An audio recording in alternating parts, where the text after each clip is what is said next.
আপনারা দেখেছেন আজকে 3 দিন হয়ে গেছে বা 4 দিন হবে, গাজীপুরের মাওনায় একজন ইমাম সাহেবের মেয়েকে দিনে দুপুরে তার সামনে থেকে ঘরের দরজা ভেঙে মেয়েটাকে কিডন্যাপ করে নিয়েছে কিছু দুর্বৃত্ত। আমরা খবর পেয়েছি তারা রাজনৈতিক পৃষ্ঠপোষকতায় এই দুর্বৃত্তপনা করেছে। বাবা বলতেছে আমার মেয়েটা যদি দুনিয়া থেকে চলে যেত এত কষ্ট আমার লাগতো না। এখন আমার মেয়েটা কোথায় আছে আমি তো জানি না। আমি সেই দুর্ভাগা বাবা যার চোখের সামনে থেকে আমার কলিজার টুকরাকে কেড়ে নিল। আমি চেয়ে চেয়ে শুধু চোখের জল পানি ফেললাম, আমি আর কিছু করতে পারলাম না।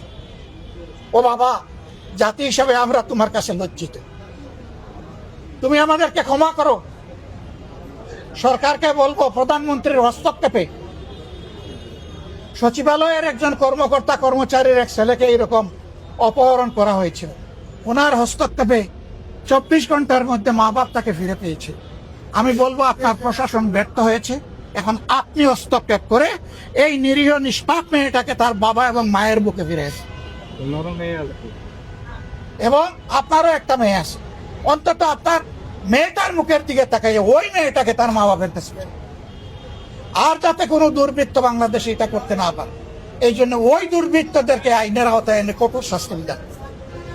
জনগণের সামনে এই শাস্তিটা দৃশ্যমান করে দ্রুত বিচার করে ওদেরকে তাদের পূর্ণ পাওনাটা বুঝিয়ে দেয়। জনগণ আপনার জন্য দোয়া করে। আর আপনি যদি তা না করেন তাহলে সিদ্ধান্ত নেওয়ার ব্যাপার আপনার।